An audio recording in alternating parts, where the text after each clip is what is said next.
nome é Natália Salazar. E eu sou a Renata Schmidt. E esse é o podcast Pátria Amada Criminal. Sejam muito bem-vindos. Bem-vindos. E aí, galera, como vocês estão? Muito estressada. Comecei com uma energia tensa.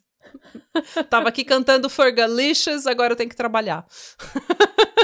Ela tava cantando mesmo. Gente, vocês não têm saudade dessa música Fergalicious? O mundo não era melhor quando as coisas eram Fergalicious? Eu descobri que a Natália gosta muito de Fergalicious. Eu gosto muito dessa fase da Ferg, gente. A Natália sente falta da London Bridge. Eu sinto falta e eu ainda ouço Fergalicious. Sim. Eu gosto muito. E interpreto no carro também. Uma vez eu deixei o meu carro morrer porque eu tava cantando rap e eu acho que era dessa música. A parte do rap, sabe? Teve um dia... Mas, não era Nicki Minaj. Eu tava cantando Nicki Minaj e deixei o carro morrer no trânsito. Teve um dia que eu tava muito estressada, tipo, no trabalho, assim, tipo, muito estressada. E aí, eu fiz terapia e o meu psicólogo falou que eu precisava... Eu tenho muita dificuldade pra, tipo, extravasar meus sentimentos, né? Uhum. Tirando o fato de que eu fico gritando toda semana aqui no podcast, que tudo me revolta.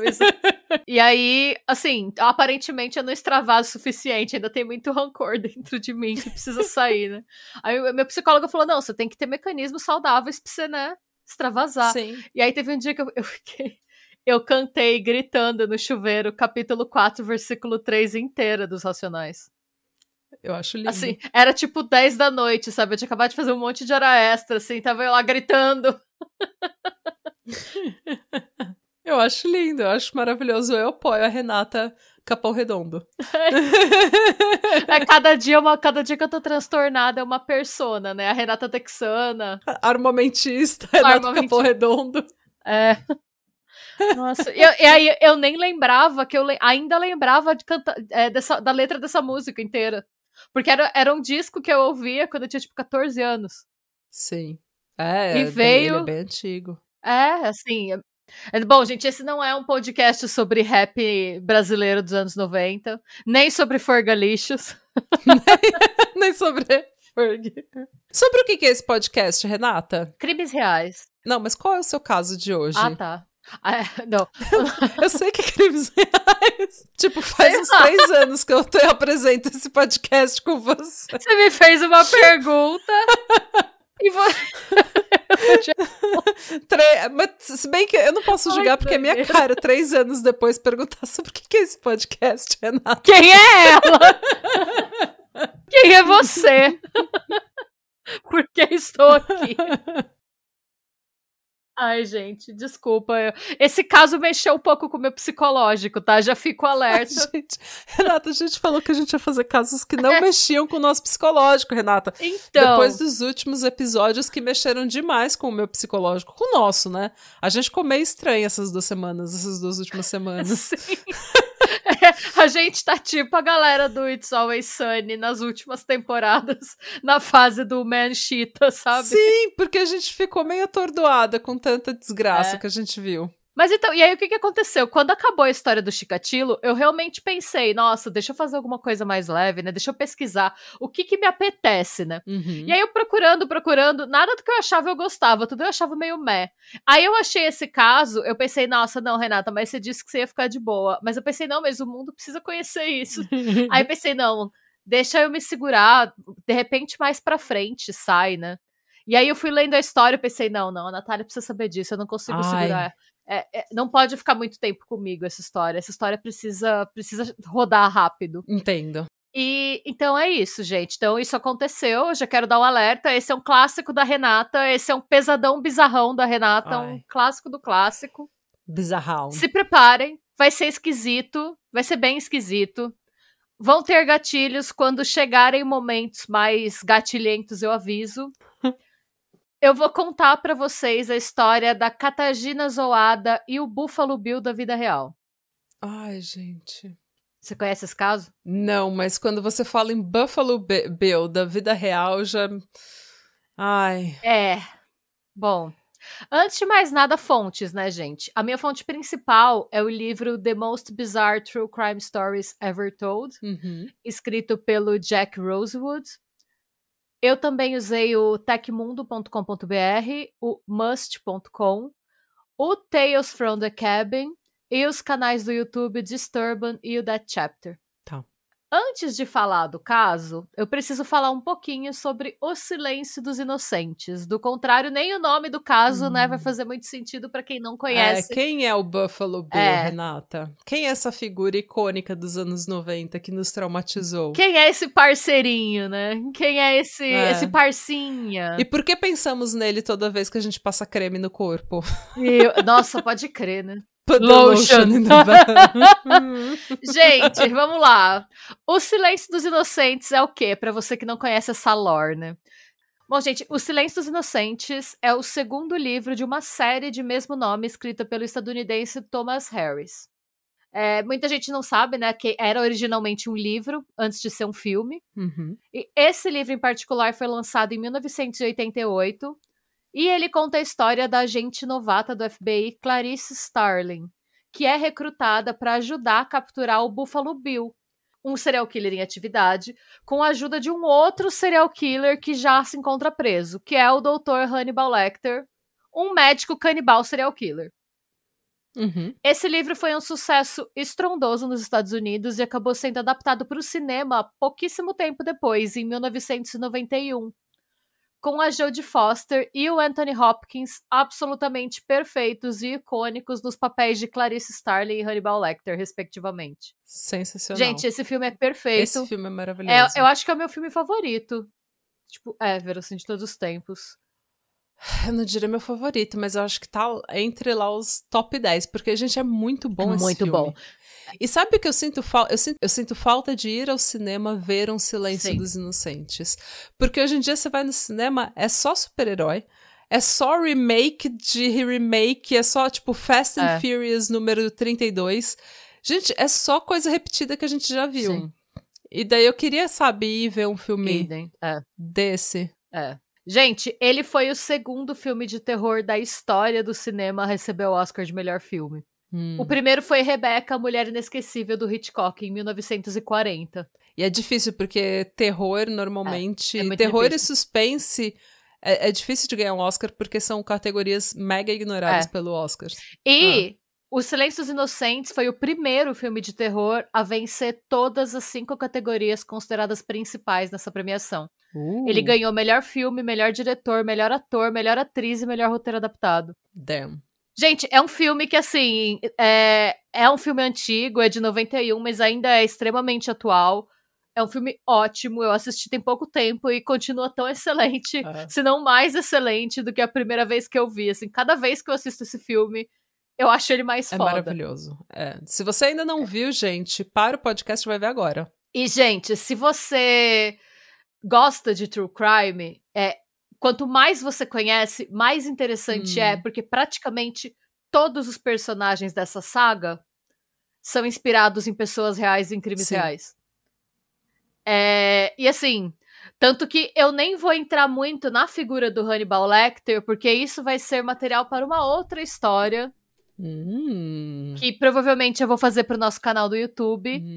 Porque o caso do Hannibal rende todo um capítulo à parte, porque muitas das interações que aparecem no livro e no filme são inspiradas em diálogos reais. Mas eu não vou falar muito, vou parar por aqui pra não dar muito spoiler, mas a gente vai fazer ainda um segundo, provavelmente um vídeo, não sei ainda se vai ser um vídeo, se vai ser um roteiro, vai depender do tamanho, mas vai render mais a história e a lore do Silêncio dos Inocentes. Mas esse não é o momento de falar de Hannibal, gente. Vamos falar do Buffalo Bill, que é o motivo pelo qual eu contei toda essa tour até aqui, né? No filme, o Buffalo Bill é vivido pelo ator Ted Levine. E ele era um serial killer que aprisionava mulheres jovens um pouco acima do peso. Ele privava essas mulheres de alimento por vários dias para que elas emagrecessem muito rapidamente. Era de propósito para elas ficarem com a pele flácida. Porque ele assassinava essas mulheres quando elas estavam com essa pele do jeito que ele queria. Ele esfolava essas mulheres e usava essa pele flácida, nessa pele solta, para construir um macacão de mulher. A ultimate fantasy do Buffalo Bill seria se vestir com esse macacão de pele humana e agir como uma mulher. Essa foi, inclusive, uma parte do filme que foi bem criticada na época, e chegou a gerar alguns protestos da comunidade LGBTQIAP+. Entretanto, o próprio Thomas Harris deu uma declaração dizendo que o Buffalo Bill não é trans. Uhum. Porque teve muito isso, falando que ativistas, né, da comunidade LGBTQIAP+, comentavam que era uma afronta você colocar uma pessoa trans como um vilão maluco e tal, mas o Thomas Harris disse que ele nunca foi, tipo, que nunca nem passou pela cabeça que o personagem fosse trans, que na verdade o personagem é uma mistura de diferentes assassinos em série mais conhecidos pelo mainstream. Incluindo o Ed Gein, né? Ele inspirou muito. Desculpa, você vai falar. Não, mas tudo bem. É isso mesmo, mas é exatamente isso. O Ed Gein é a inspiração mais óbvia, né? Dada a predileção dele por usar pele humana para criar objetos de decoração e tal. Mas ele também é inspirado em algumas cenas pelo próprio Ted Bundy. Tanto que, eu não sei se você vai lembrar, na cena em que mostra ele capturando as vítimas, ele finge que ele tá com o braço engessado para atrair uma moça pro carro dele. Sim. Então, era um golpe, né, que era amplamente usado pelo Ted Bundy para atrair as vítimas, e o próprio Thomas Harris diz que ele escreveu essa cena tendo como base o que ele leu sobre o Bundy. Uhum. Porque ele era jornalista de crime também, né, antes dele começar a escrever ficção. Entendi. É por isso que todos os personagens dele são inspirados. A própria Fada do Dente, que é o vilão do Dragão Vermelho, que é a prequel de O Silêncio dos Inocentes, ele é inspirado num caso real também, que ele estava cobrindo, quando ele conhece a pessoa que vai fazer ele se inspirar para criar o Hannibal Lecter. Então, realmente, muito do que ele escreve é com a experiência pessoal que ele teve com assassinos e serial killers de verdade. Mas, enfim. Agora que eu já contei tudo isso pra vocês, que já sabemos quem é Buffalo Bill, né, que já temos essa lore do Silêncio dos Inocentes, vamos pra história, gente. A gente vai fazer uma viagem no tempo e vamos voltar pra Polônia dos anos 90. Ai. Lá vamos nós. Não fomos muito longe, né? Saímos da Rússia, fomos pra Polônia. Não andamos muito nessa semana. A gente foi da Rússia dos anos 80 pra Polônia dos anos 90. Pois é, a gente caminhou pouco. Mas vamos lá, gente. Mantivemos venham comigo. Em família. A gente tá na mesma região aqui. A gente tá na mesma região no dia 6 de março de 1999. Tá. Quando um pequeno barco rebocador chamado Elk estava navegando pacificamente pelo rio Vístula, na altura da Cracóvia. Tinha acabado de passar da meia-noite, o expediente deles tinha acabado de terminar, e a tripulação estava se dirigindo para as docas para estacionar. Nisso, o capitão ouviu um barulho muito alto vindo da parte traseira do barco, seguido de um movimento de freada bem brusco. Parecia que alguma coisa bem grande e bem pesada tinha ficado presa na hélice do barco. Eita! Como era muito tarde, a gente tá falando de março, na Polônia, né? Está no inverno. Então, tava muito escuro, tava muito frio e tava todo mundo bem cansado. E eles já estavam praticamente nas docas para estacionar. Tá. O raciocínio do capitão foi: não vou pensar nisso agora. Agora a gente vai estacionar, a gente vai para casa dormir e esse é um problema para o dia de amanhã. Tá certo. Eu entendo. Eu julgo entendo. Porque não é certo, mas eu entendo. Eu entendo o urge, sabe? Eu entendo a vontade de fazer isso, de falar, não, gente, hoje eu não sou esse capitão. Eu não sei se é porque eu sou mais medrosa, mas acho que se eu sou o capitão, eu ia pensar, tipo, e se é um bicho que eu vou lá tentar pegar no escuro sem ver o que é, ele só arranca a minha cabeça? Não, eu ia, tipo, eu acho que eu ia ficar tão preocupada que eu não ia conseguir dormir. Eu acho que eu ia ter que ver naquela hora o que era. Mas assim... Eu acho que tudo depende do meu nível de exaustão. Eu entendo o sentimento de você olhar pro trabalho e tá tão cansado, você fala, não, gente, hoje eu não sou esse capitão. Amanhã eu volto renovado pra esse... E realmente... Esse problema exige um capitão melhor que eu não vou ser hoje. Quem sabe eu amanhã sou melhor do que hoje. E realmente, ele foi o capitão melhor no dia de amanhã. Então. Porque no dia seguinte, a primeira coisa que ele fez foi essa. Amanheceu, ele voltou pras docas junto com o engenheiro e eles foram examinar a parte de baixo do barco e a hélice.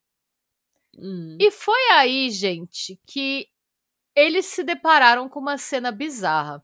Ai. Realmente tinha um objeto preso na hélice.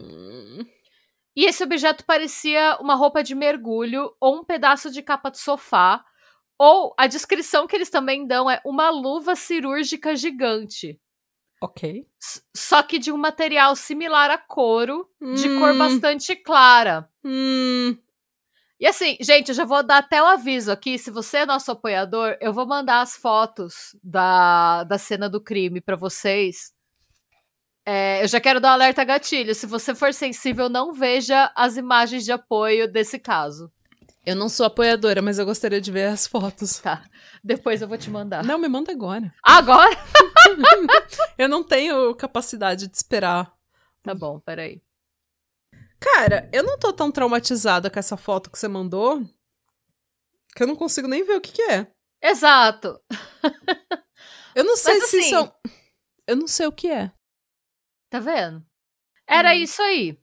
Tá. E aí, como você viu, como o capitão concordou com você, era muito difícil identificar o que era aquilo. E aí, o que o capitão fez foi que ele começou a se aproximar para olhar mais de perto. E aí, ele percebeu uma saliência proeminente com alguma coisa redonda e brilhante presa em volta dela. Uma coisa redonda e brilhante, né? Tá. E aí, ele percebeu que essa coisa redonda e brilhante era uma orelha. Que, na verdade, era assim, era uma orelha e a coisa redonda e brilhante era um brinco de argola preso no lóbulo. E aí, ele percebeu que era chegado o momento de chamar a polícia. Gente...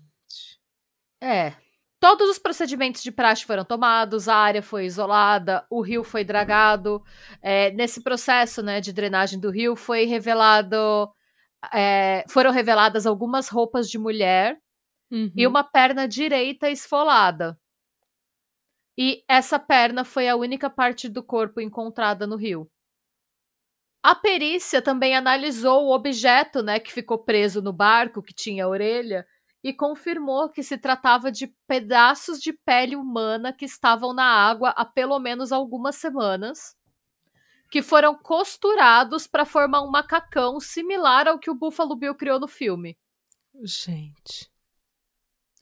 E foi a partir daí que o caso ficou conhecido na mídia polonesa como o assassino de O Silêncio dos Inocentes ou o Buffalo Bill da vida real. Então, por conta da destreza, né, com que aquela pele foi cortada e o fato de que aqueles pedaços de pele foram costurados para compor uma vestimenta, a polícia acreditava que o assassino provavelmente seria um açougueiro, um cirurgião ou um caçador, e que ele e a vítima provavelmente eram mais ou menos do mesmo tamanho. E os profilers definiram o assassino como inteligente, metódico e meticuloso. Tratava-se de uma pessoa que escolhe bem suas vítimas com bastante antecedência, se planeja e provavelmente stalkeia essas vítimas por longos períodos de tempo antes de atacar. Uma vez que esses restos mortais estavam há muitos dias na água, não tinham impressões digitais ou fios de cabelo que pudessem ser coletados para determinar a identidade do assassino. Ou seja, que trabalho impossível para a polícia. Mas a tecnologia de DNA existente em 99 já era suficiente para determinar a identidade da vítima. E foi assim que a gente chegou a Katarzyna Zołada, que era uma estudante de religião de 23 anos da Jagiellonian University, na Cracóvia. Ok. Espero que eu tenha falado isso certo. Eu falei com uma Jagiellonian. Ah, tá. Eu gostei. Falou com autoridade. É certo. Falei assim, com autoridade que eu não tenho, tá, gente? Peço perdão para os meus amigos poloneses se eu estiver errado, eu tentei. Tentamos. Pois bem, gente. Quem era Katarzyna, né? Ela era chamada de Kasia pelos amigos e familiares. É tipo um apelido carinhoso, né? E ela estava passando por uma fase bem complicada da vida dela. Porque alguns anos antes, em 96, ela tinha perdido o pai, de quem ela era bem próxima, e ela se culpava por essa morte. Por quê? Tudo aconteceu quando, por insistência dela, ela e o pai foram juntos fazer hiking, e nesse passeio ele escorregou, quebrou a coluna, e acabou falecendo pouco tempo depois em decorrência dos ferimentos. Nossa, nada até aqui tá bom, Renata. Não eu mesmo. Não consegui falar um comentário que não tenha sido ai, meu Deus, ai. Nada não, tá bom. Tudo horrível. Tá tudo bem ruim, tá muito ruim pra mim. Tá bem ruim. É uma tragédia polonesa. É isso que esse caso é uma tragédia polonesa. O bom é que eu acabei de falar, tá muito ruim pra mim, como se eu fosse a vítima desse caso. Tipo, tem uma mulher que literalmente perdeu a vida e a pele, e eu tô aqui, nossa, tá ruim pra mim. Esse foi o ápice da minha branquitude nesse podcast inteiro. Eu ouvindo alguma coisa terrível que aconteceu com outra mulher, eu falei, nossa, tá ruim pra mim. Oh my God, that's so offensive. Gente, se isso não exemplifica o que eu tô falando há anos nesse podcast, nada mais exemplifica, entendeu? Quem entendeu, entendeu. Quem não entendeu, precisa revisar esse podcast.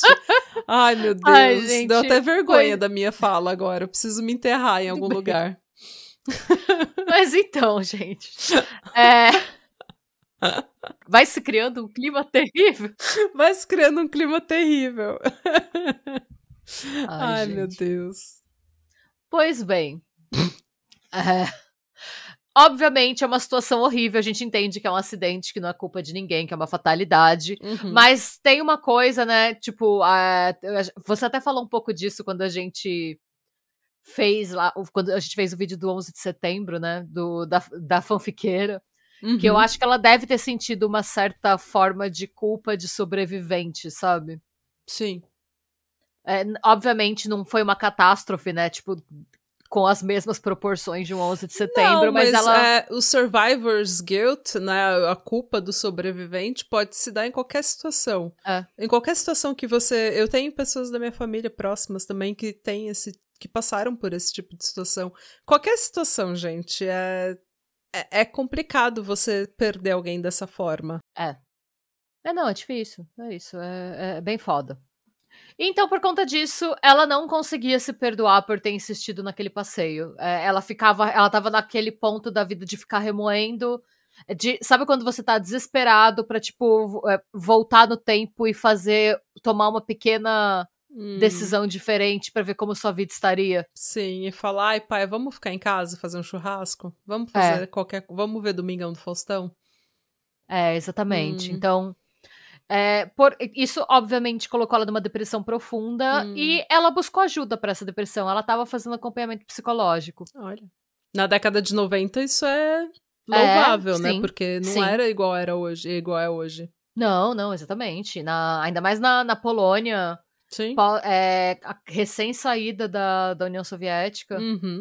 Tipo, eram outros tempos, outra mentalidade, né?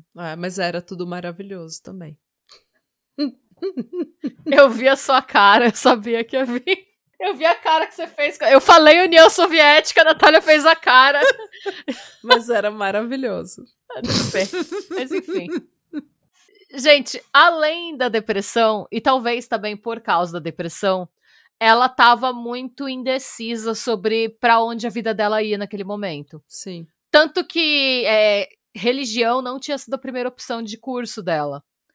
Na verdade, ela tinha começado cursando psicologia, e aí ela decidiu abandonar para cursar história, e no fim ela também abandonou para cursar religião ou estudos religiosos, né? Tá, ela tava sem rumo. Ela tava sem rumo, e assim, em todos esses cursos, ela é descrita pelos colegas como uma moça extremamente tímida, extremamente reservada, e que faltava muito em todas as aulas. Ela não ia... Tipo, ela tentou vários cursos e não ia em nenhum, basicamente. Ela não tava afim. Não era vibe, ela tava deprimida. Sim. Não era vibe, não era o momento dela. Não, e ela tava com dificuldade mesmo. Já é difícil você se concentrar às vezes quando você já sabe o que você quer da vida, pra onde você vai, quando tá tudo certo, né? Imagina quando você tá numa crise dessas, então... Sim, nossa, terrível. E ela era vista frequentemente passeando pela Market Square, no centro lá da cidade, né? Onde ela comprava discos de bandas como Grateful Dead, pela qual ela era obcecada. Sim. E ela ficava passeando pelas ruas da cidade até o horário das aulas terminar, pra família dela não saber que ela não estava indo nas aulas. Uhum. Né? Quem nunca? A partir de outubro de 98, a saúde mental da Katarzyna começou a se deteriorar cada vez mais. Foi nessa época que ela abandonou os estudos de vez, mas ela não contou isso pra ninguém. Ela também arranjou um emprego como faxineira na própria universidade, mas também não contou isso pra ninguém, e ela nem mesmo usava o nome de verdade dela nesse trabalho. Eita. Os colegas dela conheciam ela como Andy. Ok. Tipo, ela tava querendo fugir da própria vida.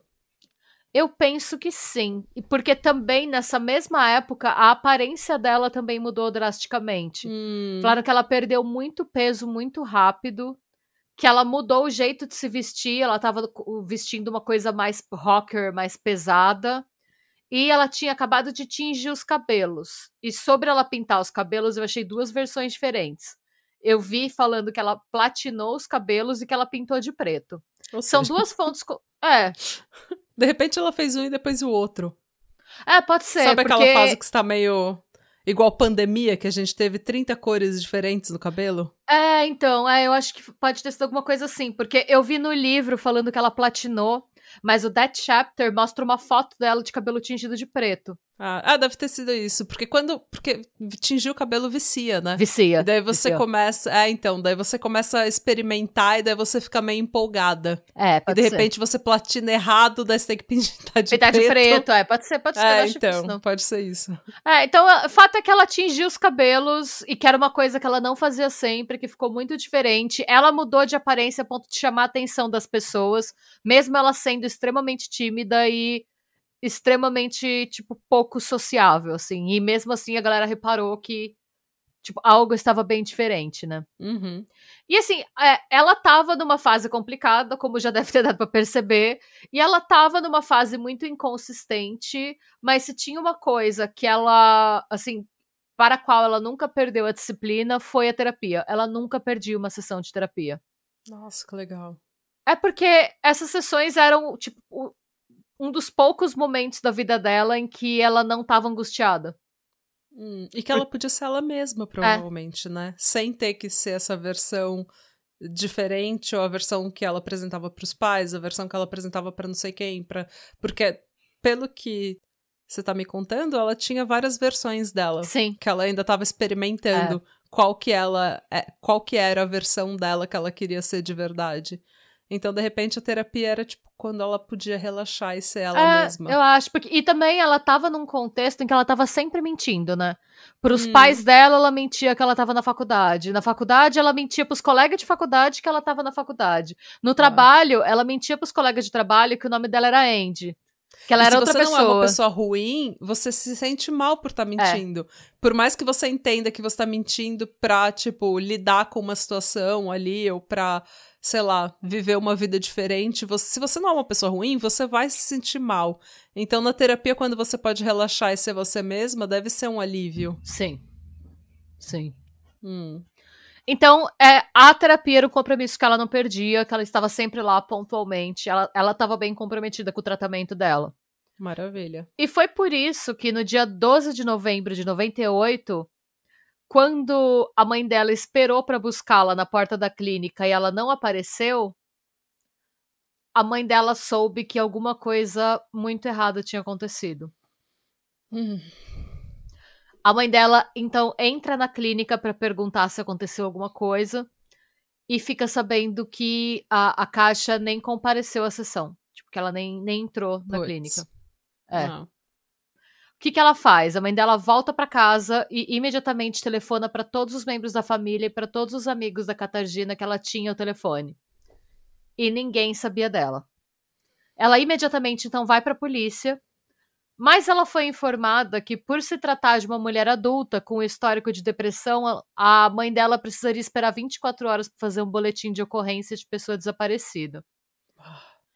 Eu não sei, tá, gente, se na Polônia realmente é esse o protocolo que você tem que seguir, ou se já foi esse protocolo e hoje não é mais, mas infelizmente a gente já cobriu tanto caso de outros países em que a polícia diz isso para parentes de vítima, mesmo não sendo verdade, que eu não acho difícil que esse seja o caso, né? Mas eu não tenho certeza. Enfim, a investigação, então, só começou, de fato, 24 horas depois, quando a mãe da Katarzyna voltou e finalmente conseguiu fazer o boletim de ocorrência. E ainda assim, a investigação não foi muito promissora, para falar bem a verdade.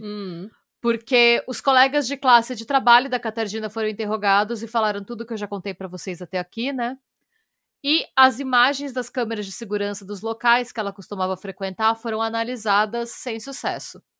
Então, a princípio, a teoria da polícia era que se tratava de mais uma jovem em uma situação difícil que decidiu largar tudo para trás e começar a vida em outro lugar. Mesmo... O que nunca é. Exato! Nunca é. Nunca é, exatamente. E a mãe da Katarzyna falava, tipo, gente... 1% das pessoas decidem fazer isso. Decidem largar tudo e viver uma outra vida no meio do nada. O resto, todo mundo foi assassinado. Exatamente. Eu não entendo. Todo mundo foi assassinado, sequestrado, estuprado. E o povo fala, não, ela só tá vivendo no meio do mato sozinha. Tipo, gente, isso é 1%. Vocês não entenderam ainda que todo mundo foi assassinado? Gente, normalmente as pessoas que podem só ir pro meio do mato sozinhas, elas avisam, estou no meio do mato sozinho. Não me enche o saco. É 1% das pessoas que saem andando e nunca mais voltam pra família, gente. E assim, você tem a mãe dela, você tem a mãe dela falando, não é o perfil dela, ela não é uma pessoa ousada nesse nível, sabe? Não, minha senhora, você fique quieta, eu sei qual é o perfil da sua filha, entendeu? Você que criou, que tirou ela de dentro de você, amamentou e criou por todos esses anos, você não sabe qual que é, eu sei, ela fugiu.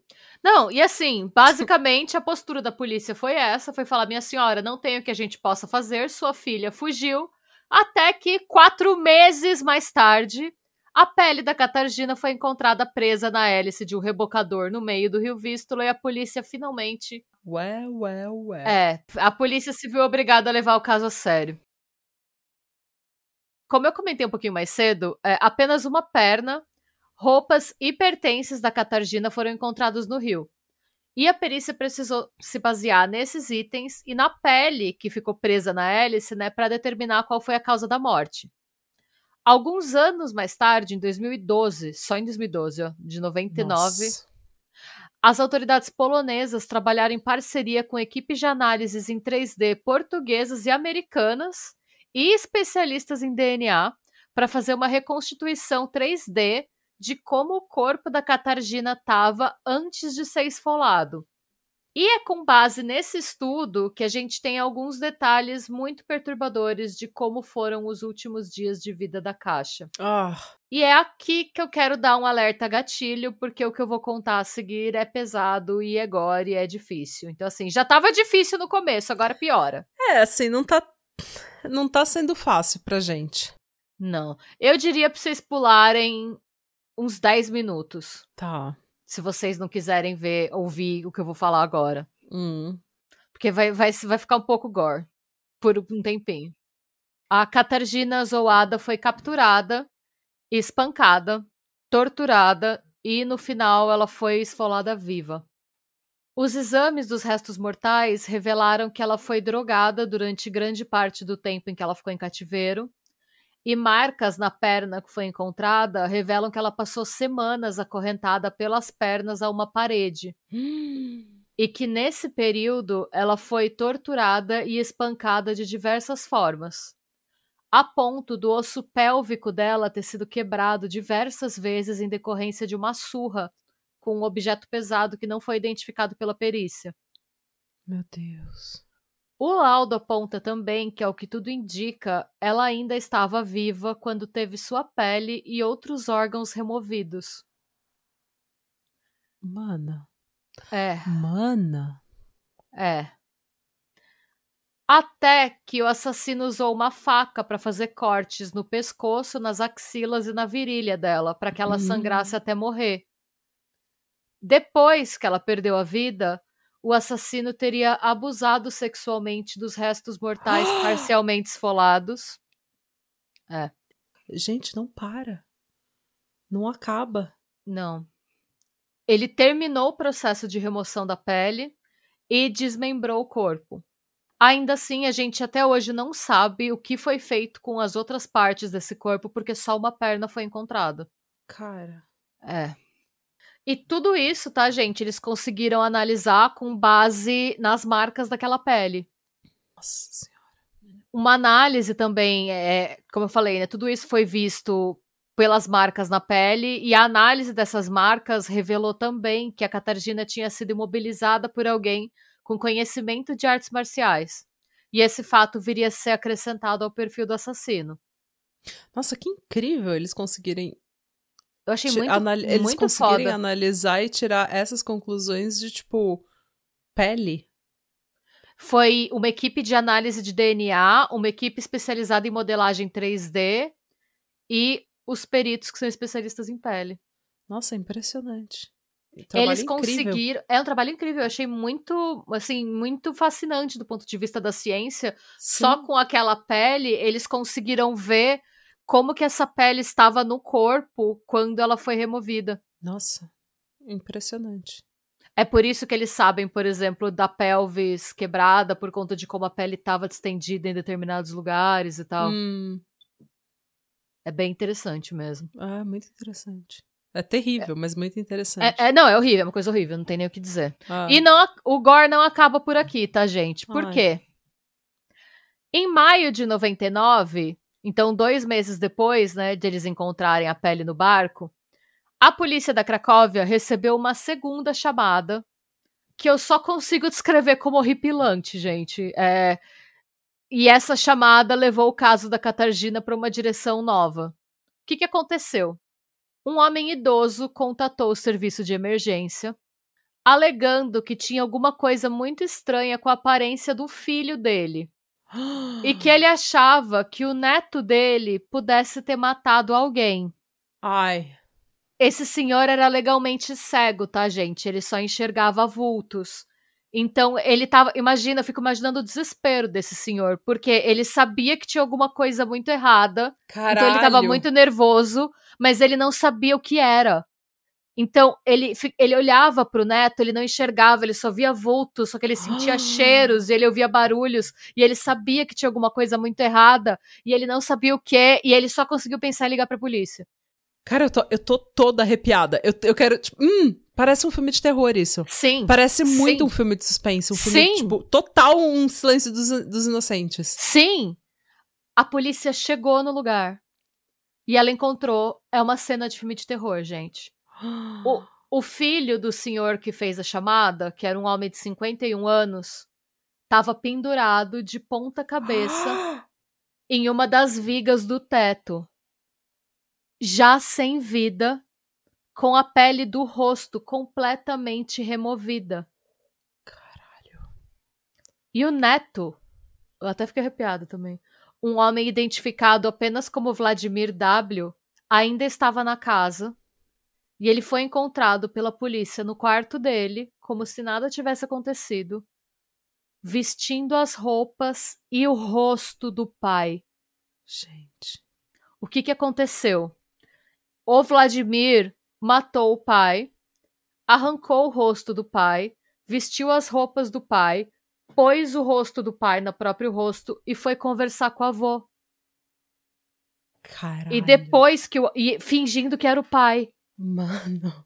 Por isso que o avô disse que tinha alguma coisa errada com o filho dele. Sim. Porque ele foi vestindo o rosto do pai e as roupas para conversar com o avô.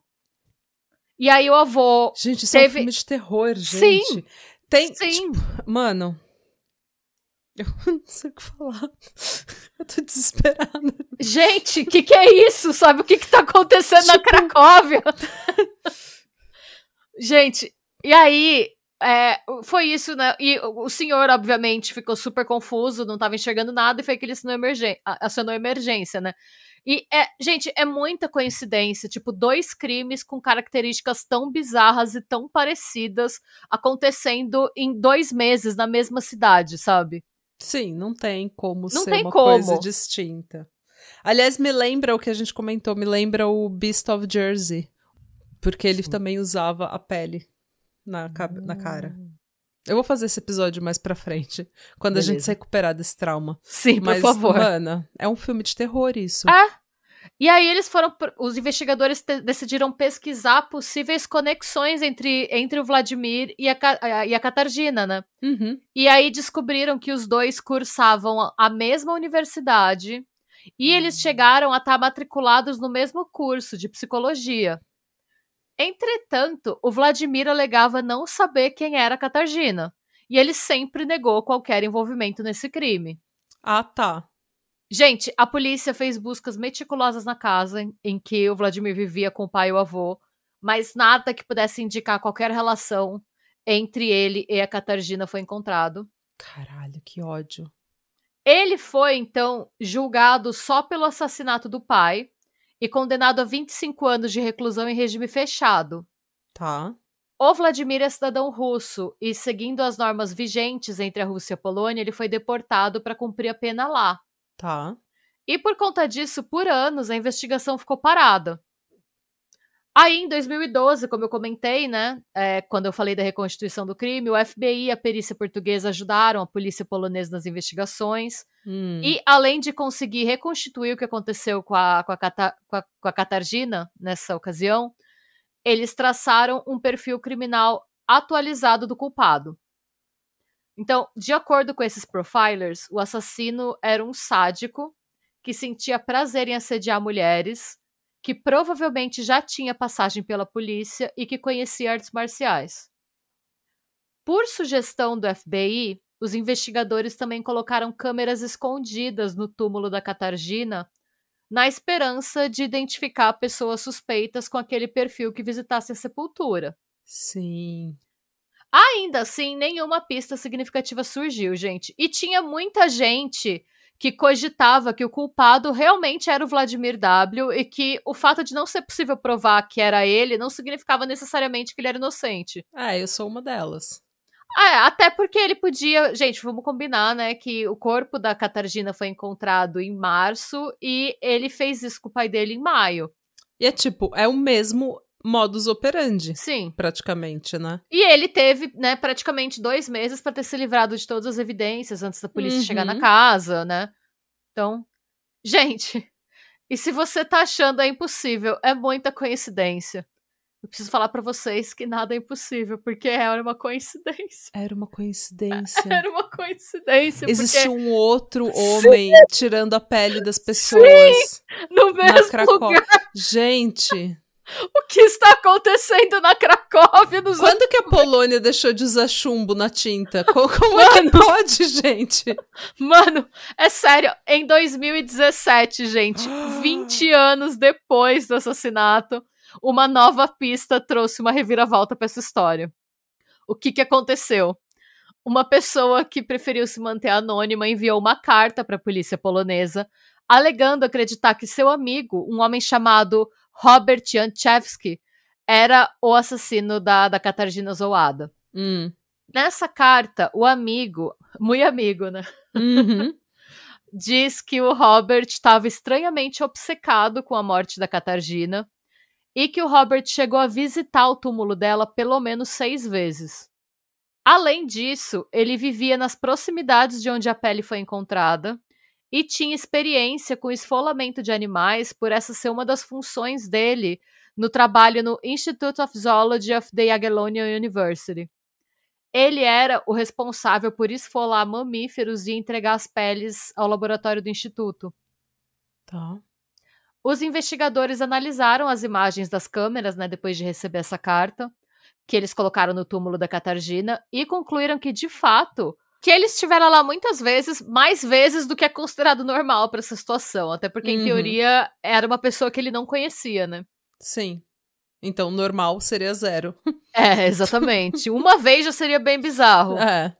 Mas ele foi lá muitas vezes. E pesquisando o histórico dele, os investigadores descobriram que ele se encaixava perfeitamente no perfil psicológico traçado pelo FBI. Tá. Ele era uma criança muito antissocial, ele era uma criança extremamente tímida, que não gostava de contato com outras crianças e que gostava de torturar e matar pequenos animais. Que é um hábito que ele não parece ter perdido no decorrer da vida adulta, porque ele tinha sido recentemente demitido do trabalho no laboratório da universidade por ter assassinado todos os coelhos que estavam sendo usados para teste. Do Neida. Do nada. Um belo dia, os cientistas foram trabalhar e quando chegaram lá, estavam todos os bichos mortos no laboratório.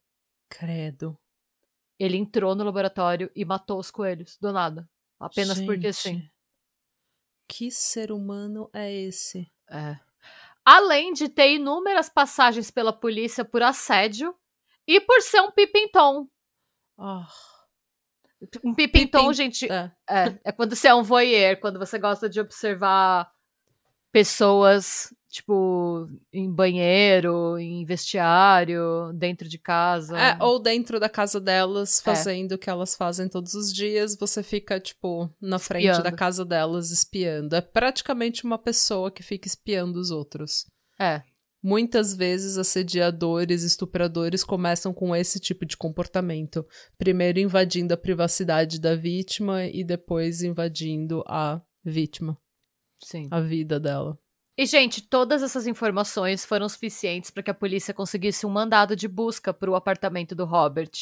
E, gente, mesmo que já tivessem se passado quase 20 anos, a polícia encontrou sangue no espelho do banheiro e debaixo de utensílios como porta-escovas de dente e saboneteira.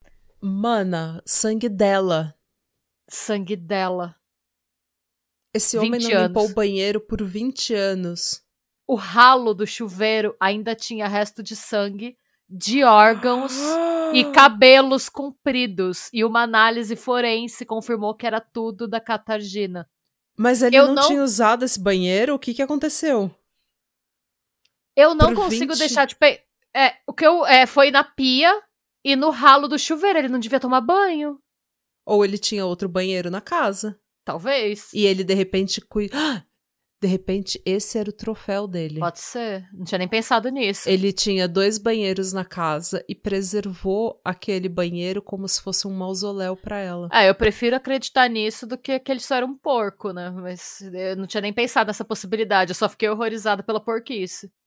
Eu acho que foi isso. Ele ficou revivendo o que aconteceu ali. Ele nunca mais limpou esse banheiro porque ele queria reviver o que aconteceu ali. Pode ser. Pode ser. Credo. Gente. Bom. Nossa, eu tô passada. Gente, tudo nesse caso é um filme de terror. Sim, é isso que eu tô falando. Esse caso é um pesadão bizarrão, gente.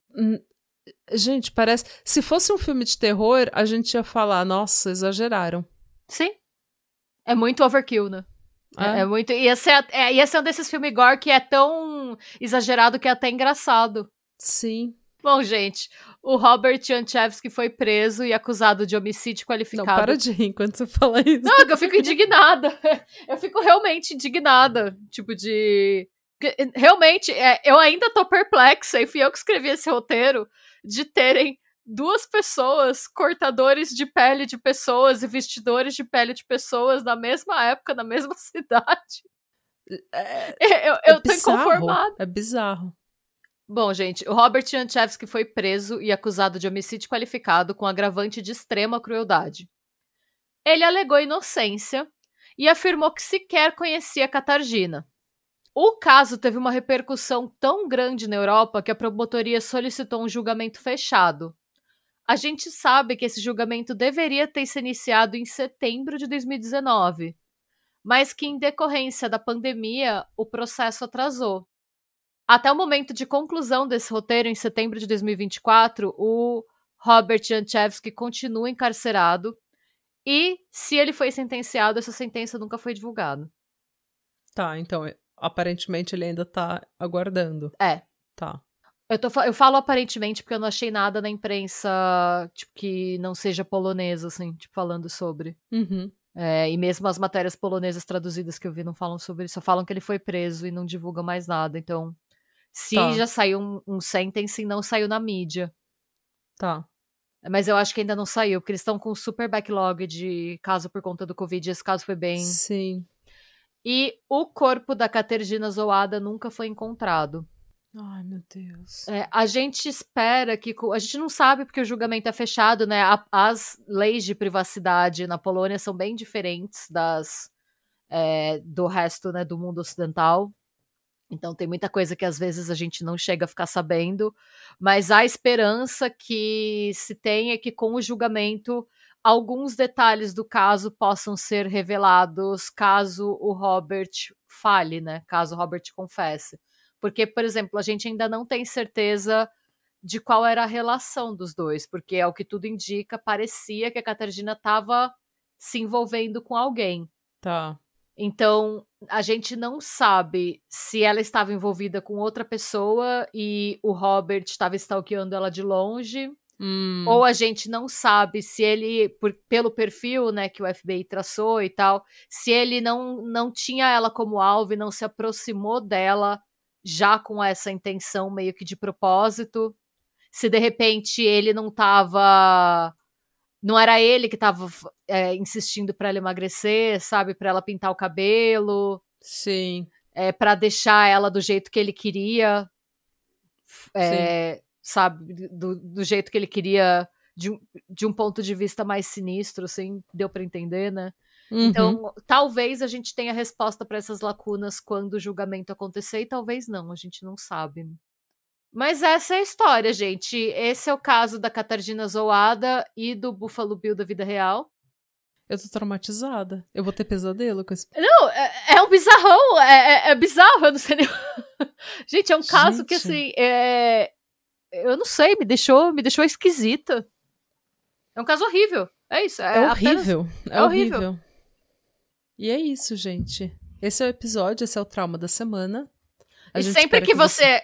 E sempre que você achar que um raio não cai 2 vezes no mesmo lugar, lembra desse caso. Porque, mano, eu tô inconformada. Eu tô inconformada também. Na mesma cidade, na mesma época, praticamente o mesmo modus operandi. Assim, o principal, né? E eu tô pensando até agora naquele senhor ligando e falando tem alguma coisa de errada com meu filho. Eu tô até agora, tipo, sabe? Com o corpo gelado. Que eu fico pensando, imagina você tá naquela casa e você sabe o horror. E você é cego, legalmente cego, e você sabe que tem alguma coisa errada e você não consegue ver, e você tá sentindo um cheiro estranho, você tá ouvindo um barulho estranho, uma vibe muito pesada, muito estranha, e você não sabe se você é o próximo. Gente, que desespero desse homem. Eu tava lendo esse livro e eu pensava, gente, isso dava um roteiro de um filme de terror. Eu conseguia imaginar o filme em primeira pessoa. Você só vê os vultos no filme e você tá do ponto de vista do velho. Do senhor, e isso né? tudo sem considerar o que essa mulher passou nos últimos dias, gente. Eu não consigo nem... Essa parte eu não consigo nem imaginar. Essa parte eu não consigo nem... Foi tão brutal que eu não consigo nem digerir. Eu ainda não digeri o que aconteceu com ela. É uma coisa que, assim, pra eu conseguir escrever, eu escrevi e eu coloquei na minha caixinha do recalque. Coisas que eu não vou pensar nelas nunca mais. Foi isso. Pensei, ok, eu não vou pensar nisso nunca mais. Tem alguns casos que são tão brutais que eu acho que a gente meio que dissocia. Sim. Porque se você pensar, realmente parar e pensar nos últimos dias de vida dessa mulher, é uma coisa que... Gente, não dá nem pra digerir, não dá nem pra... O que eu vou falar é até meio politicamente incorreto, mas quando eu vi que deu na autópsia que ela provavelmente foi dopada o tempo todo que ela tava lá, eu falei, graças a Deus, porque pelo menos tem uma chance dela não ter sentido. Tanto. Tem uma chance dela tá tão fora do ar que ela não ia perceber. Eu espero de verdade que ela não tenha... Porque se ela passou por tudo isso... É melhor que ela tenha tido algum tipo de anestesia. Eu penso que, assim, é porque ela ficou os restos mortais ficaram semanas na água. Uhum. Se ainda assim, se não me engano, então eu não tenho certeza, mas eu acho que eles pegaram alguma coisa na pele e na perna. Se ainda tinha vestígio de droga na perna ou na pele depois de tanto tempo na água, eu imagino que ele tenha usado que ela devia ter uma concentração de alguma substância entorpecente bem forte. Eu não sei como funciona isso. É porque parece que com o tempo vai saindo, né? Tipo, eu tô pensando, mas se você estiver vivo, né? Porque as células se renovam. Mas pensa que você tá na água. A água não vai tirando, vai lavando? A água com sal? Aos poucos? Em não meses? Necessariamente, porque a superfície. Mas por dentro não? Também porque passa por dentro. Por vaso sanguíneo. Sim. Então a água lava os poros. A água, em teoria, a água entraria na célula. Mas com a célula morta, não sei se entra nas células. Eu não sei como funciona isso, mas...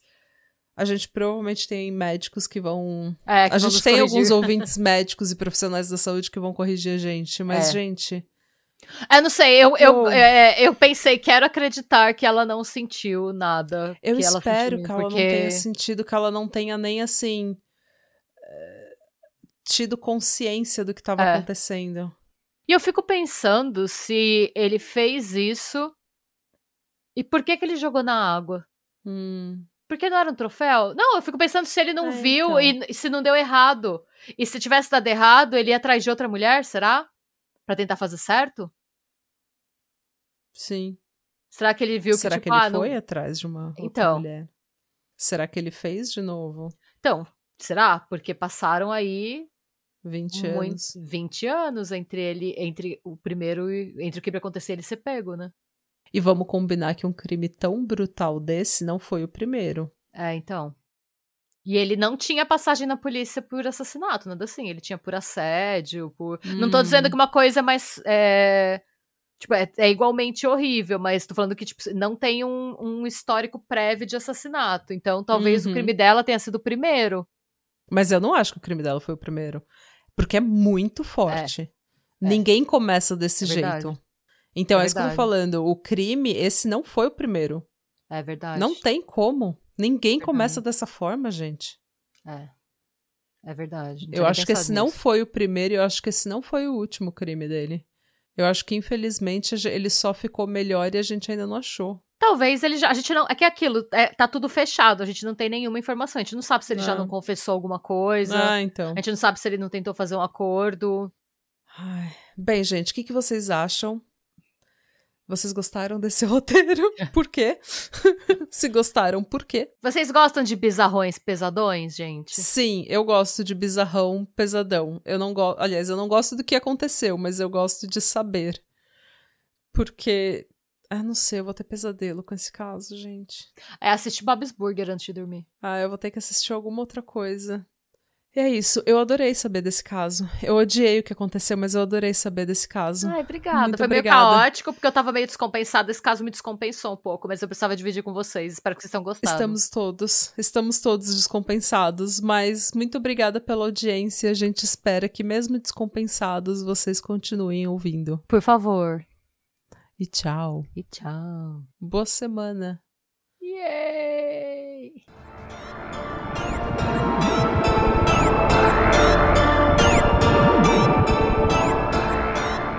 E se você gostou desse episódio e quer receber conteúdo exclusivo sem comerciais, vá até a Orelo para se tornar um apoiador do Pátria.